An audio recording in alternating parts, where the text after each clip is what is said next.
rare and balanced view on politics in today's world. Based on facts, born of rationality, common sense, and logic, providing context on today's events. This is American Perspective with Rick Thomas. Hello, everyone, and welcome to American Perspective. I am your host, Rick. Wow. All I've got to say is that the events of the last 48 hours, we really have to hold back and understand that we've got to make sure that we keep an objective opinion about all this, because immediately the left took to social media and is attempting to try, and by the way, I'm saying attempting legally here, or not legally, but specifically here, because of the fact the left is attempting to try and garner public opinion toward what is the chosen narrative, which is essentially this woman who was basically doing no wrong, was a pillar of the community, was, a poet, a lover of life, a mother of 3 children, so on and so forth. With that, she was doing nothing wrong, and she just got gunned down by ICE without a problem. Now, that's the left's narrative. The right's narrative is, well, she took her vehicle and she was, jammed on the gas and aimed the vehicle toward the ICE agents, was going to just mow them down. She had the full on, like she was screaming out the window with her hair on fire, intent of mowing down the ICE agents. And, well, let's just say the truth is actually somewhere kind of in the middle. And I'm going to go and walk through this with you, and also keep in mind, too, that I'm going to be trying a couple of new technological things here, so this is going to be kind of fun. But basically, I'm going to be walking through, and I'm going to paint the objective reality to the situation here. Because I've been talking, or, well, commenting, posting on all the socials, and everybody was sitting there saying, oh, no, she, the ICE agent moved out of the way and everything else, and she never hit and whatever. It's like, no, not exactly.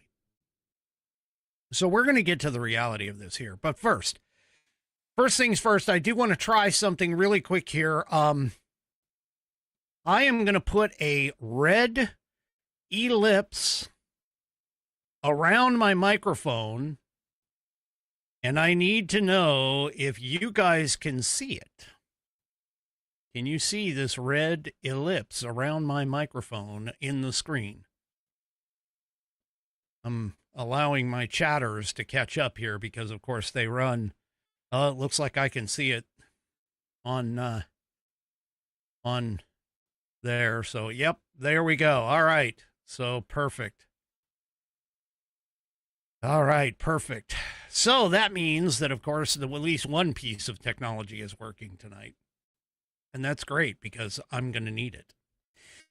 All right, let's go ahead and get tonight's show kicked off properly. Tonight, none other than the venerable, the sorely missed, one of the original Whiskey Warrior P1s, Buddy Weiser, is up for tonight's pledge. So if you are of mind, please stand, remove your hat if you're wearing one, and place your hand over your heart and follow along with Buddy Weiser as he recites the Pledge of Allegiance. I hereby pledge my allegiance to the flag of the United States of America and to the republic for which she stands, one nation under one God, indivisible, with liberty and justice for all her citizens. So help me God. And of course, I thank Buddy for putting that in. He has, the Pledge of Allegiance was actually his idea. The starting off of the show with the pledge was his idea. And so we continue it to this day. If you would like to hear your rendition of the pledge played here on the program, all you need to do is record yourself performing or reciting the pledge in your style. Take that audio file, video file, whatever kind of file, and attach it to an email address. Send it off to me. Send it to fans, F-A-N-S, at AmericanPerspective.online. That's fans, F-A-N-S, at AmericanPerspective.online, and I will get you into the rotation. I'm looking for number 21. I have 20. I need 21. And by the way, Buddy told us, too, that if you want to do it on your phone, all you need to do is record yourself in whatever app that you have to record your voice, and take that and press the share option. The share option, S-H-A-R-E, not the sunny option, but the share option. And you will then be able to send it off to me and send it to fans, F-A-N-S, at AmericanPerspective.online. All righty, folks, tonight is Thursday, so that means tonight is the Institute on the Constitution. The Institute on the Constitution was established in 2004 as a 501c3 nonprofit with one singular mission, and that is to restore the constitutional republic through grassroots education.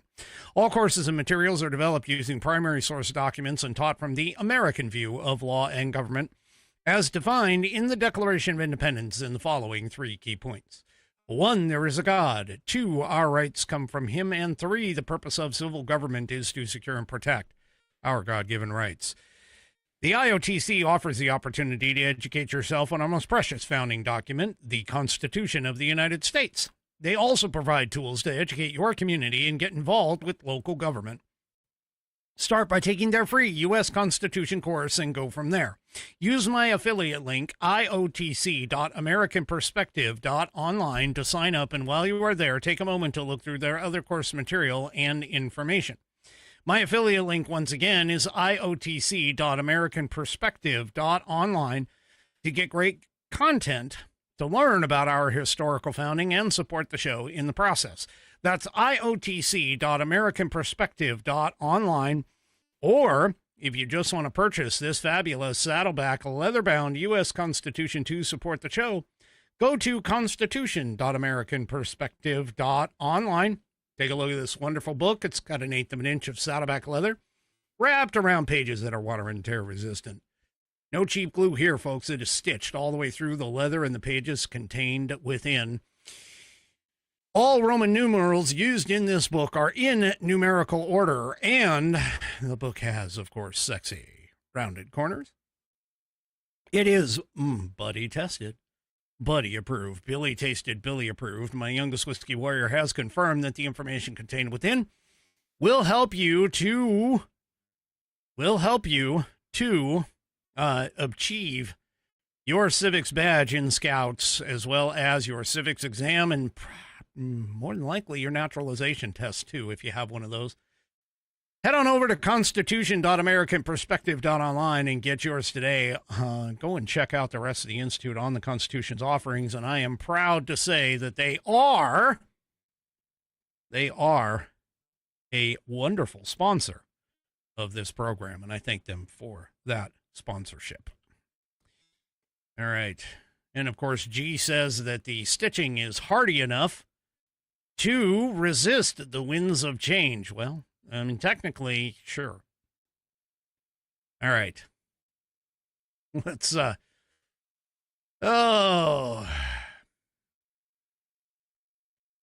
what happened in Minnesota, Minneapolis, Minnesota, is sad and tragic, okay? But even though it is sad and tragic, there is culpability on the part of the victim. That's right. So first, let's go ahead and talk a little bit about the legal the legal challenges here, okay, with this entire situation. First of all, and I don't have my screen properly set. So first of all, this is the code that she was obviously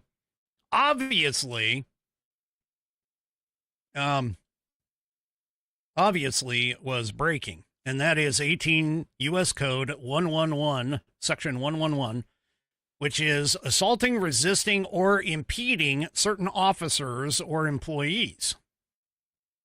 Now, this code, this law, is exactly what she was doing.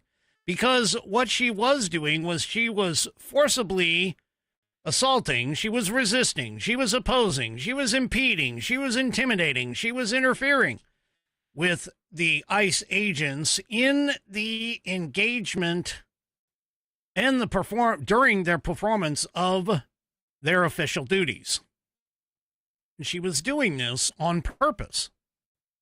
Now, a lot of people are like, Kristi Noem brought this out and said, look, this lady, this victim, she essentially was driving around, blocking off streets. She was trying to impede the officers, the ICE officers, from performing their duties. In particular, this particular spot, apparently one of the ICE vehicles was stuck in the snow, on the ice, I should say. Now, keep in mind, Minnesota is very cold. They do have ice. Their roads get pretty slick and that kind of stuff. But at the same time, though, there was an eyewitness account of what that individual was supposed to be doing. And I'm not talking about just the ICE agents. I'm talking about a individual here being interviewed. And, libs of TikTok, of course, found this. But here is this individual being interviewed, and she kind of admits the truth on what this particular victim was doing. Take a listen. It clearly wanted her out of there because she was the main car leading the protest, is my understanding. I talked to another guy who was driving behind her, but she was very successful in blocking traffic. She was doing what she was set out to do, and so they wanted to get her the hell out of there. Yeah. So it looked like she was impeding ICE vehicles. Definitely, yeah. Okay. That was her goal. They clearly wanted her out of there. Oh, there you go. That was her goal. Her goal was to block and impede. Well, I take you back to 18 USC. Well, right here. Impeding. So she obviously was doing something illegal. Now, let's take that one step further.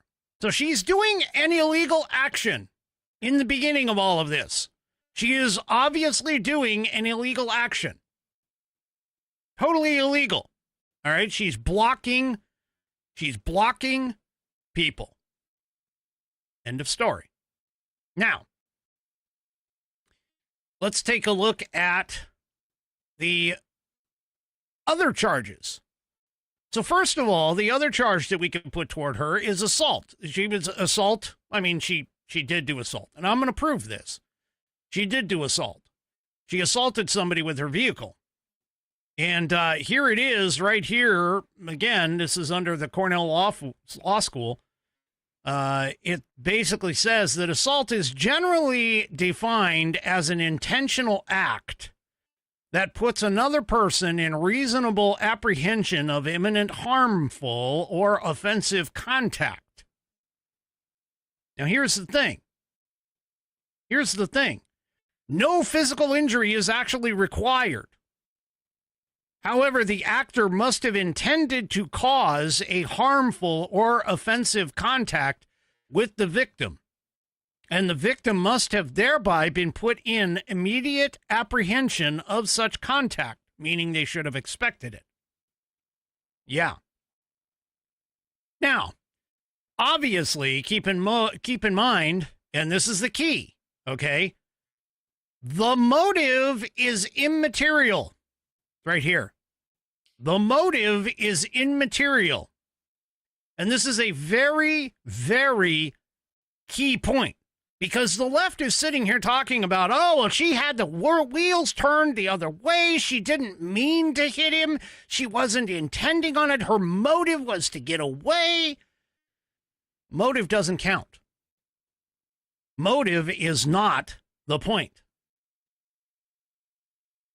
Motive isn't even a part of. It's immaterial. What her purpose of what she was doing was immaterial. Okay? It was immaterial. I cannot stress that enough. Her motive meant nothing. Now, we've defined assault. Well, now let's see about the further, meaning higher up, more serious offenses with assault. Like you have aggravated assault. So aggravated assault is an assault that causes serious bodily injury. For an example, attempted aggravated assault in New York, okay, would be defined as like the defendant discharged the firearm in an attempted robbery. Now, simple assault requires that a defendant, all they have to do is attempt it or actually cause bodily harm. So keep in mind, assault, again, no motive needed, just intending on it. Now, aggravated assault, which is what we're looking at, is a more serious offense. And this is where the defendant is attempting to cause or actually causes serious bodily harm. Now, aggravated assault, according to Cornell law, says that it's a general intent crime. A general intent crime has been described as one that requires the charged act is voluntarily taken but does not require any intention to violate the law or do a further act or achieve any further consequence, result, harm, or injury from such act. Basically, what that means is general intent only requires that the person is voluntarily doing that which the law declares to be a crime. That's it. So she voluntarily pressed her foot down on the gas with a car. Yep. Yeah. Now we can step that up a little bit and go to felonious assault. Now, again, keep in mind, intent does not matter. Motive does not matter. So felonious assault, by the way, is a simple type of aggravated, simple assault aggravated by the use of a weapon. There's the car. There's the car. She used that car no longer as a blockade instrument, but as a aggravated assault weapon. Now, somebody wanted to ask, oh, she actually had an assault weapon. Yes, she did. She used her car as a weapon. Now, this is, keep in mind, all of this is to the letter of the law. Notice that there is not a single suggestion. There's not a single hint. There's not a single mention of whether or not speed had anything to do with it, whether or not, it was just a, the weapon, she was moving really slow, so she can't do it. All of this other stuff, folks, I'm telling you, none of that matters. All that matters is whether or not she actually did the crime. That's the only thing that matters. Okay? So first, she's breaking the law by obstructing.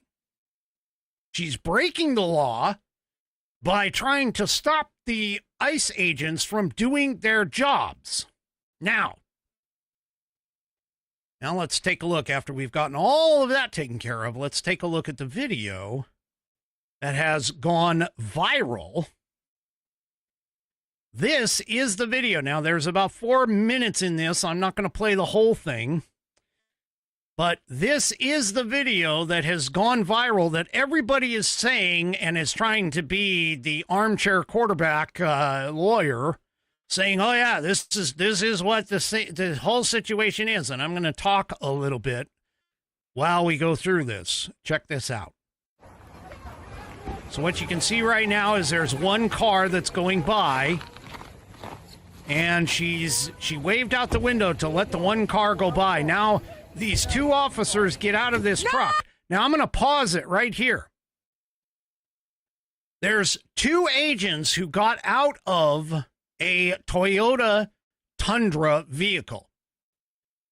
Now that Toyota Tundra, okay, had lights in its grill, and they were flashing when these two got out. Okay? And you can see the two of them right here. These are the two. Now, keep in mind, the left is sitting here talking about, oh, well, this guy reached in through the window and grabbed the handle. You know, you can see it right here. I reached in and grabbed the handle. Well, okay, but that's because he is attempting to get her out of the car because she is already in violation of Title 18, United States Code, Section 111. Now, I want to point something out to you. Take a look right here. She put the car in reverse. She's attempting to pull away. Now, keep in mind, her supposed wife, I believe, is the one that shot this video. So she was out of the car. The wife, the quote, wife, was. Now, we'll continue and watch what happens here. Okay, so I'm going to, I got to back this up just a little bit here. Right here. Now, one of the claims, by the way, of the left is that, no. This guy is the only officer that could be close. He's on the side of the vehicle. Except there's only one problem. What's this guy right here doing? Who is that? Well, that's another officer. And by the way, for all of those idiots that are running around saying, oh, no, they were plain clothes. They were masked. They were just plain clothes. Really? They were, huh? Take a look at this guy. This guy right here. Does that look plain clothes to you? No. Nope. That does not look plain clothes to me. You can clearly see his badges on his, or his identification badges on his, I'm gonna call it a black vest or jacket, whatever he has on. He's clearly marked. So this isn't the case where there's an individual, oh, I didn't know because they had masks. No, that is not the case. That is not the case. Now, keep in mind, okay, and we're going to roll this forward. Oh, no! Okay, there. Now, I got to back this up just a frame or two. So here, she takes it out of gear. She's moving, she backs up, and right here, and boom, right here. Now, one of the things that the left keeps talking about is, oh, take a look at that wheel. The wheel is turned away from him. Now watch this wheel as I advance the video slightly as we go forward a little bit. All of a sudden, whoa, wait, look, hold up. I went too far. Here we go. Look right here. Oh my goodness, that wheel is now turned and is now straight at the officer who is in front of the vehicle. She put it into gear, and it is now straight at the officer. Is now straight at the officer as she is accelerating, because you can see the acceleration. There's the, we'll do this again. There's the acceleration. The smoke coming out of the back, the tailpipe, the exhaust, indicates she put her foot on the gas. Now, she continues forward just a little bit here. And right here, now this is key. This is a key point that I'm going to show you an alternate angle here. But this is where he had already been shooting. He started shooting because right here you can see him pull his weapon. He's right-handed. In fact, I just had the, wait, come here. Oh, went too far. Right here. Right here. You can see she accelerated. There's his weapon. Right there. He's pulling his weapon at this point, right there.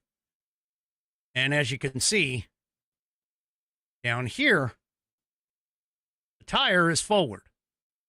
It's not turned, it's forward. It's straight. She's going at him, folks. And just for a little bit of context, this particular officer had been dragged just a few months ago by another vehicle. Now, how did that affect what he, his decision making? Maybe. But that isn't the point. And by the way, he can't see anything other than he can hear the engine and he can see the car moving forward.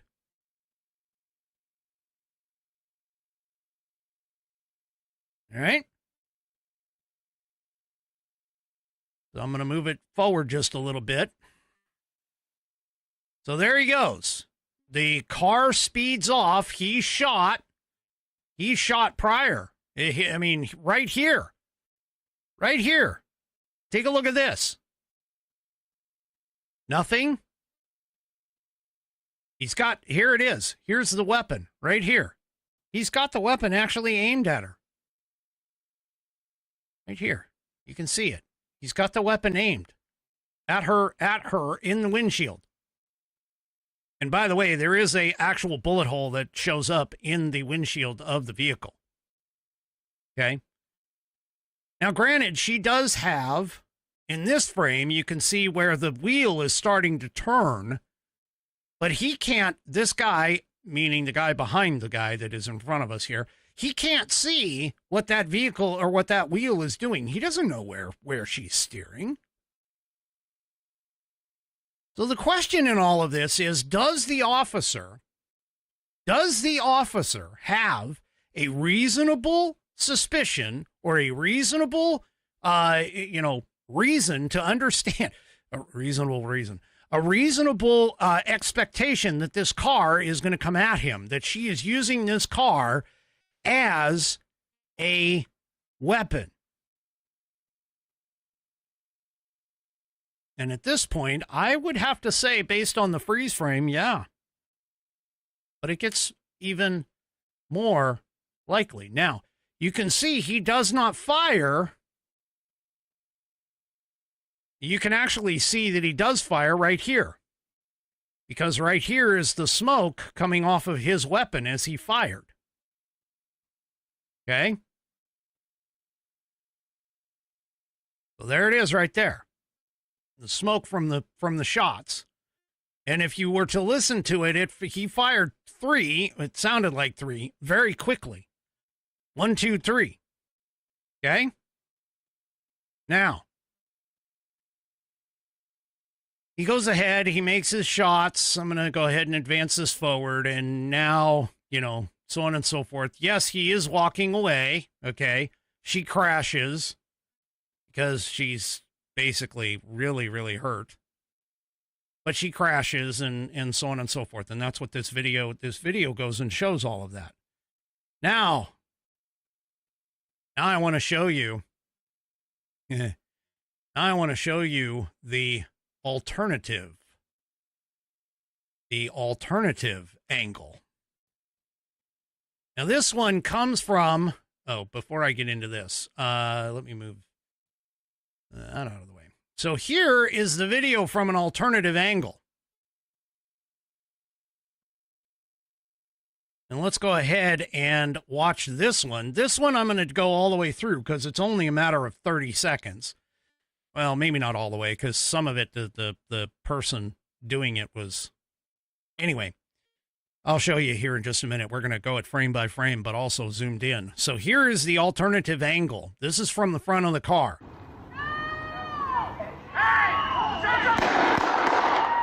There's 1, 2, 3, and now the car slams into the...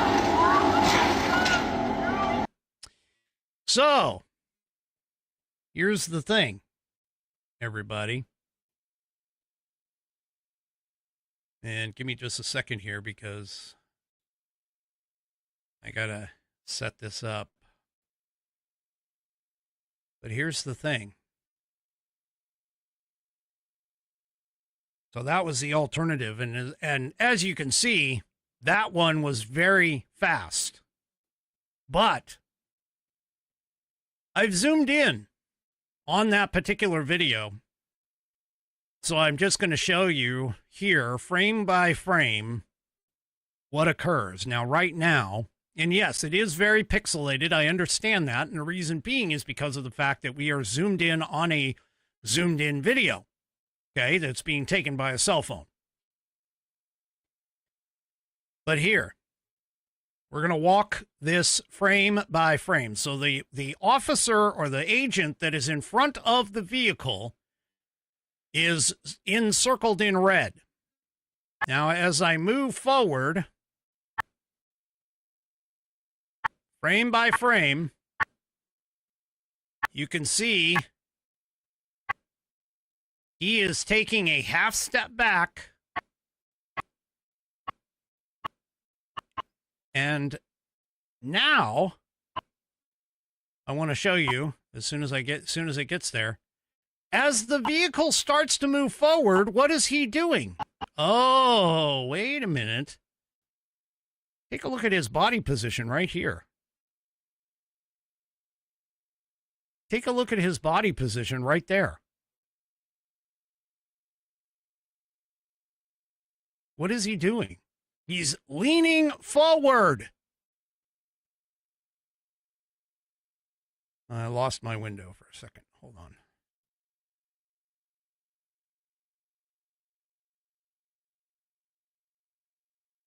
Okay. He's leaning forward, folks.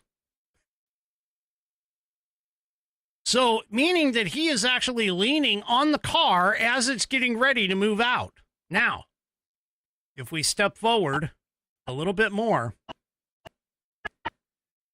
Oh, there it is. There it is. There's the impact. I missed it by a frame.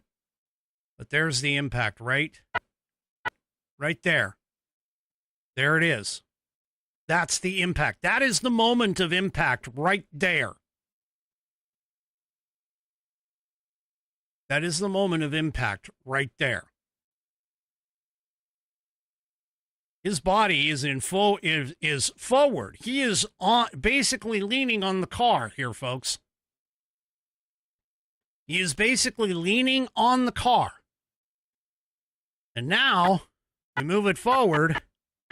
And you can clearly see he gets impacted, and then he allows her to go by. And she ends up getting shot.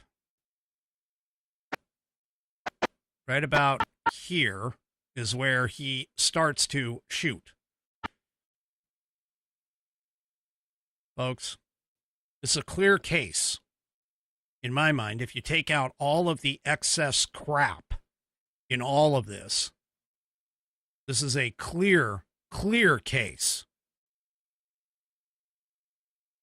of the fact that she intended to drive away from him and that she committed assault. And now that she's added the fact, and battery, by the way, but committed assault and battery by the car. And this is the same guy that had been run over earlier by it. I don't know how much further I can really take you through it.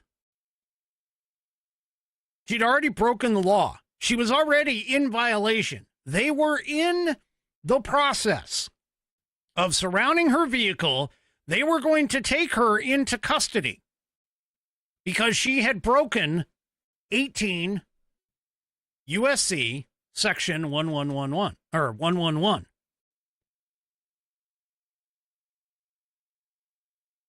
She did essentially, she basically screwed around and found out. Now, what's worse about all of this, of course, is the fact that we have all of the naysayers who are feeding the fire.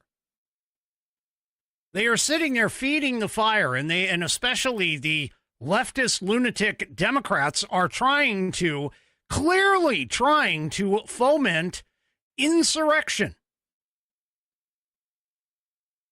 Insurrection. And all of this. Now, folks, I'm telling you, you cannot in any way, shape, or form look at this with an objective view and have any other thought process of whether or not this individual committed a crime.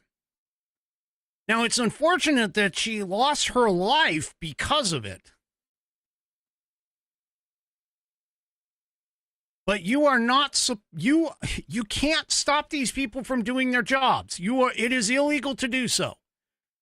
And to sit there and encourage her or have her encourage others to try and stop ICE, you're not going to win, people. You're not going to win.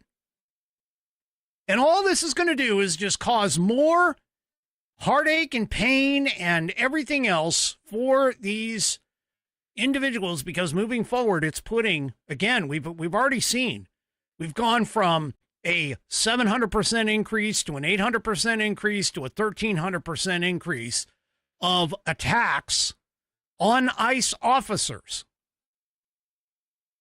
across the country because of incidents where people seem to think that they can do things like this, where they seem to think that they are able to get away with something like this.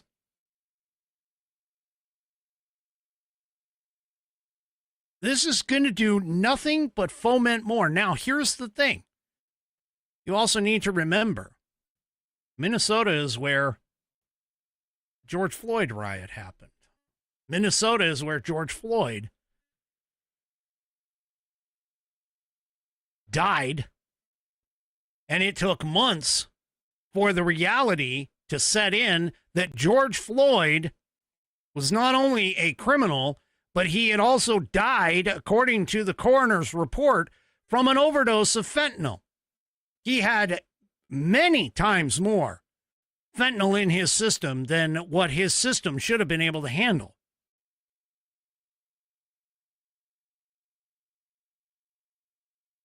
This is a problem, people. And it's not a problem from the part of the right, because the right, while, you know, we could sit here and say, oh, yeah, she intended to like run over him and everything. Doesn't matter intent. Doesn't matter motive. The fact is she committed the act. That's what everybody needs to focus on. It's not so much whether or not she meant to do that or not. That makes no difference in all of this. By the true color and letter of the law, she committed assault with a deadly weapon. Period. On a federal officer. Period. Whether or not she was successful, whether or not he was injured, whether or not there was any physical harm, no, none of that matters. We have to talk. We have to talk correctly. We have to talk about the facts, and the facts of the case are literally that she was performing an illegal act. She attempted to get away from officers, and she ran, at the time, ran into an officer of the federal law enforcement. This officer is completely justified. As sad as what this is, he is completely justified in his use of lethal force to stop. Now,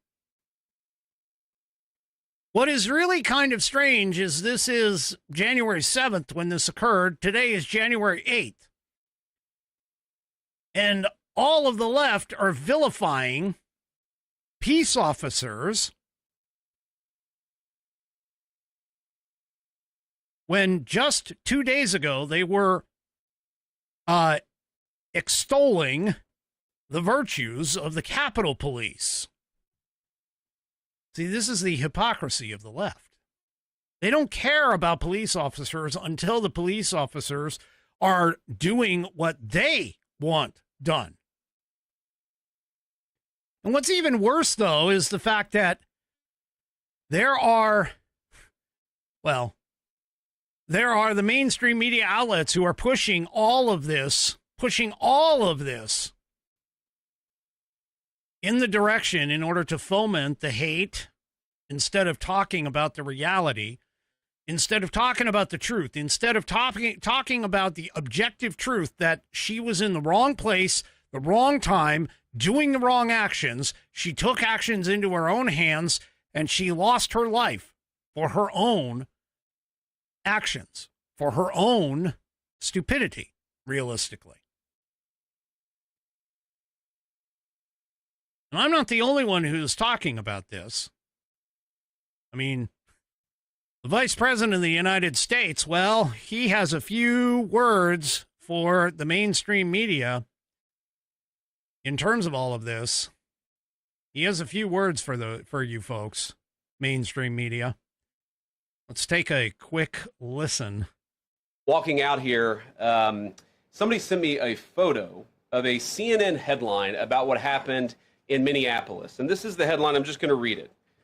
Outrage after ICE officer kills U.S. citizen in Minneapolis. Well, that's one way to put it, and that is the way that many people in the corporate media have put this attack over the last 24 hours. And I say attack very, very intentionally, because this was an attack on federal law enforcement. This was an attack on law and order. This was an attack on the American people. The way that the media, by and large, has reported this story has been an absolute disgrace, and it puts our law enforcement officers at risk every single day. What that headline leaves out is the fact that that very ICE officer nearly had his life ended, dragged by a car 6 months ago, 33 stitches in his leg. So you think maybe he's a little bit sensitive about somebody ramming him with an automobile. What that headline leaves out is that that woman was there to interfere with a legitimate law enforcement operation in the United States of America. What that headline leaves out is that that woman is part of a broader left-wing network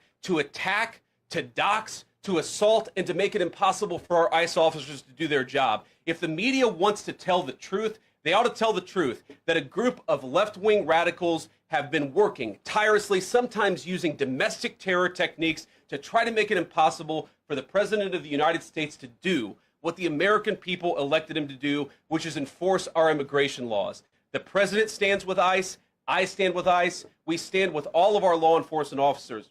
And part of that is recognizing that you people in the media, not everybody in this room, but many people in this room have been lying about this attack. She was trying to ram this guy with her car. He shot back. He defended himself. He's already been seriously wounded in law enforcement operations before, and everybody who's been repeating the lie that this is some innocent woman who was out for a drive in Minneapolis when a law enforcement officer shot at her, you should be ashamed of yourselves. Every single one of you. Question here. That pretty much sums it up. And unfortunately, the left is going to continue over and over and over again. They are going to continue pushing this narrative that she was just some innocent civilian. She was a innocent U.S. citizen. Well, that's going to cause all kinds of problems, because the minute that you do that in the left-wing media, the minute that you put that into the public space, what ends up happening is you end up with a bunch of coordinated protests that are launched by anti-American groups. For an example, there's socialists, the climate groups, Palestinian rights groups. They are all starting to mobilize, and they have been mobilized in Minneapolis. Once again, this is a powder keg that we are looking at. A powder keg, because of the fact that nobody on the left is bothering to look at and evaluate objective truth, which is essentially that this woman was in a place that she should not have been. She was in a place specifically to break the law. And then she decided at some point, regardless of her motives, regardless of whether she was, quote, fearing for her life, regardless of what the motive was, that all she was trying to do was get out of the way because she didn't want to be taken into custody or whatever. No, it doesn't matter. In the eyes and the letter of the law, she committed assault with a deadly weapon on a federal agent who was in place to try and do his job. Now, had he not shot her, she would, and she gave herself up peacefully afterward, or they took her down later. Either way, the enhanced penalty clause would have come into effect. Now, folks, the enhanced penalty clause of 18, section 111, states whoever in the commission of any acts described in this subsection uses a deadly or dangerous weapon, including a weapon intended to cause death or danger, but that fails to do so by reason of a defective component or inflicts bodily injury, shall be fined or imprisoned not more than 20 years or both. Folks, all I got to say is this. She would have been charged with this alone. She could have gotten 20 years. Because she used a deadly or dangerous weapon. She used her car against a unprotected officer. Now, even New York City's Ma'am Danny, M-A-M-D-A-N-I, Ma'am Danny, even he joins in, and he says something completely reckless.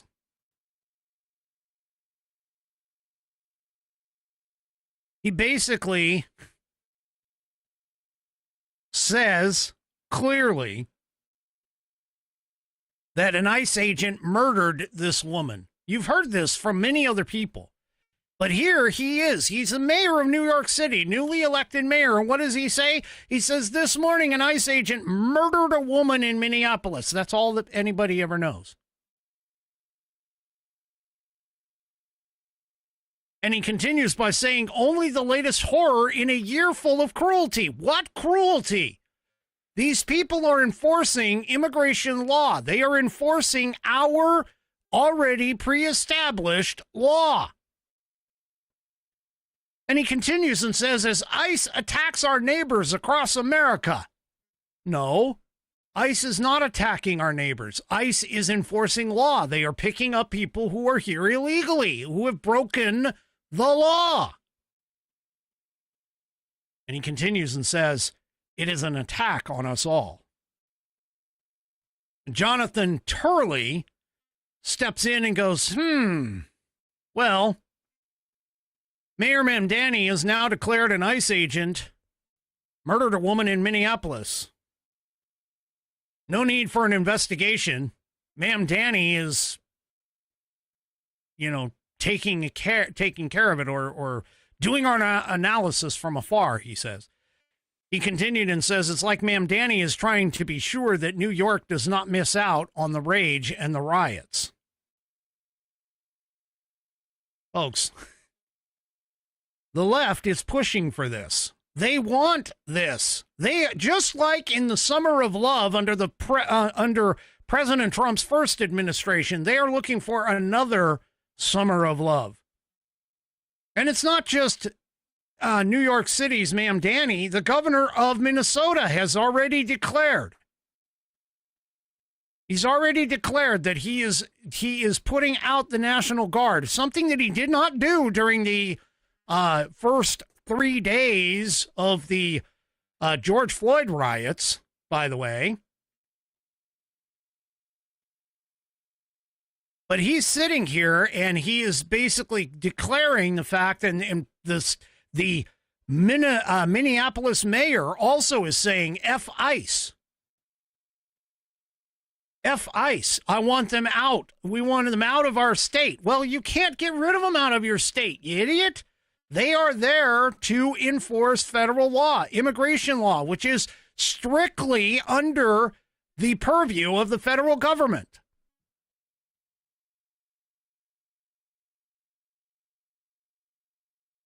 Now, here we are, the anti-Trump left, mobilizing and getting ready to burn down Minneapolis once again. And I can almost guarantee you it's going to happen. I mean, they're even attacking ICE agents with things like snowballs now. There was a incident that occurred shortly after, as the mob was getting together, where a person actually attempted to try and grab an ICE agent's weapon. Now, he got a pepper ball in the face for it.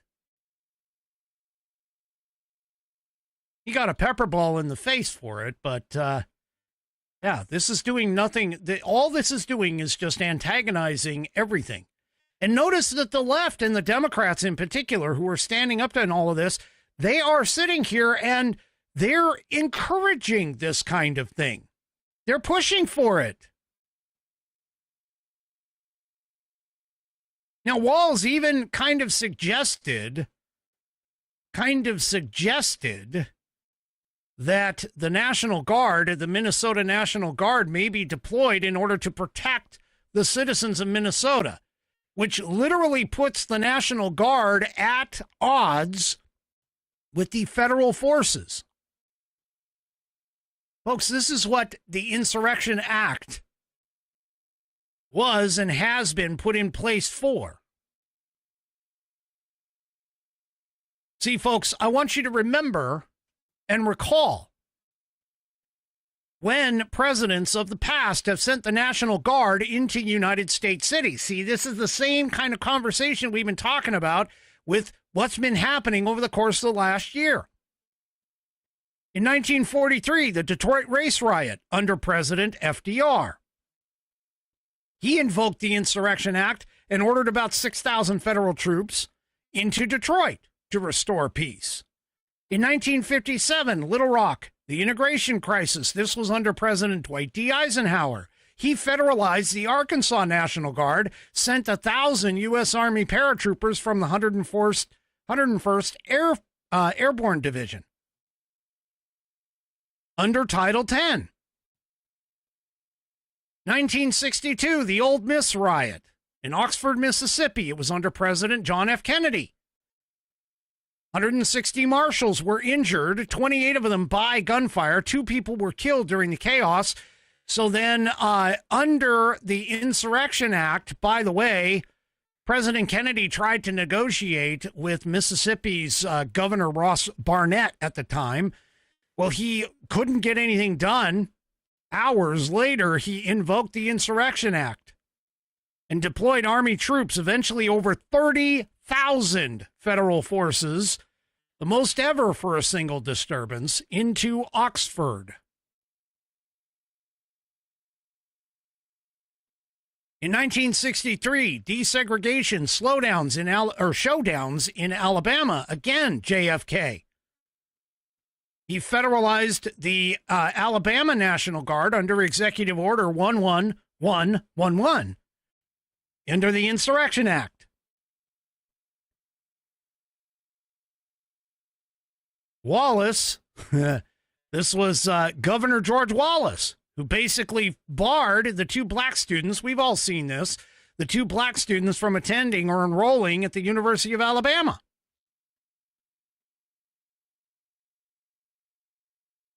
Further, 1965, Selma to Montgomery March protection, President Lyndon B. Johnson.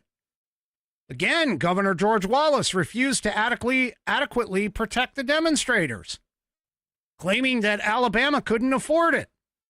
Now, keep in mind, I've told you, the Insurrection Act, all that has to happen is the state and local forces refuse or are unable to keep the peace and enforce the law. That's the key. That's all it needs. When the local forces, local police and local establishment, meaning the local government, has said, hey, you know what? We're not going to enforce federal law anymore. Now, you will end up potentially invoking the Insurrection Act. And because I'm actually kind of surprised that nothing has been invoked yet because of all these sanctuary cities that say, hey, yeah, we're not going to enforce federal immigration law. We're not going to help the feds enforce immigration law. So I'm surprised the Insurrection Act hasn't been called.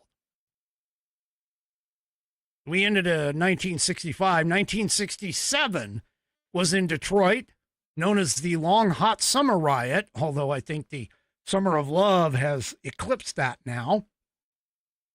But this was in July, one of the most destructive urban riots in U.S. history engulfed Detroit. It began with a police raid on an unlicensed bar and exploded into 5 days of arson, looting, and sniper fire. Michigan's Governor George Romney mobilized the state's National Guard, but as the violence escalated, 43 people were killed and over 1,000 were injured. It became clear that they could not contain the situation. After 2 days of unrest, Governor Romney formally requested federal assistance, and President Johnson was initially cautious about it, but he determined that law and order has broken down in Detroit, and he invoked the Insurrection Act at the time, federalized the Michigan National Guard, over 8,000 guardsmen, and also airlifted 4,700 U.S. Army paratroopers from the 82nd and 101st Airborne Divisions there. 1968, the King assassination. This was nationwide. President Lyndon B. Johnson went ahead and invoked the Insurrection Act on April 5th. He dispatched about 11,850 troops to include the 82nd Airborne and activated 1,750 D.C. National Guard members to assist D.C. police. That was all over the D.C., all over D.C. And this was in Washington's D.C. when that happened. Mayor Richard Daley, an Illinois governor, and Illinois governor also received federal troop reinforcements. This was everywhere. They sent, he deployed parts of the 82nd and the 5th Infantry Division to back up the National Guard in Chicago, Maryland, all over the place. In 1971, Washington, D.C., with the May Day protests under President Richard Nixon, he mobilized close to 20,000 personnel, National Guardsmen, U.S. Marines, Army paratroopers, D.C. police, federal law enforcement, and that was to regain control over the city because of the Vietnam War opposition groups that converged there. 1987, the Atlanta prison riot, President Ronald Reagan. He sent troops into Atlanta, Georgia, Cuban detainees who had arrived during the 1980 Mariel boat lift, took control of that facility, and they rioted when they learned that the U.S. government planned to deport them back to Cuba. Reagan responded by invoking the Insurrection Act, which, by the way, Reagan also deployed National Guard troops at UC Berkeley prior, when he was governor of California, prior to becoming president. In 1992, which is the most recent one, Los Angeles riots under President George H.W. Bush, and that was the jury acquittal of the LAPD officers in the Rodney King case. Bush invoked the Insurrection Act on May 1st, 1992, federalizing the California National Guard and ordering active duty military units into L.A. Approximately 4,500 federal troops were deployed, including 2,000 U.S. Army soldiers from the 7th Infantry Division and 1,500 Marines from the 1st Marine Division. Oh, I mistaken 1992. It actually was in 2020. 2020 was the most recent with regards to Donald Trump sending in the massive National Guard and federal law enforcement presence in D.C. and activating the Guard. So, there you go. Yeah. We're getting close.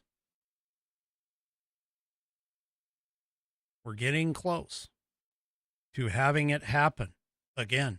The Insurrection Act being invoked.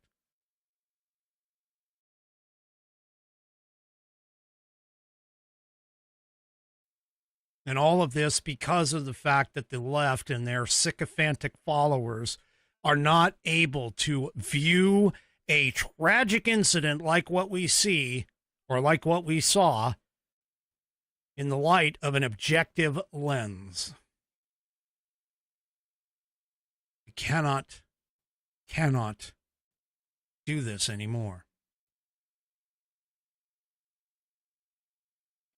If you live in Minnesota or any place near Minneapolis, be prepared. That's all I got to say.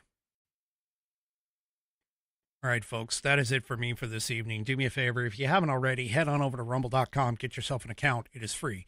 And once you are signed up and signed in, make sure that you search up the American Perspective channel and hit that green follow button to get notified every time that I go live. Also, too, don't forget to hit those thumbs up or thumbs downs, or in the case of 3 Chevy, the thumbs sideways across all of my platforms, whether it's X, Facebook, YouTube, or, of course, the aforementioned Rumble.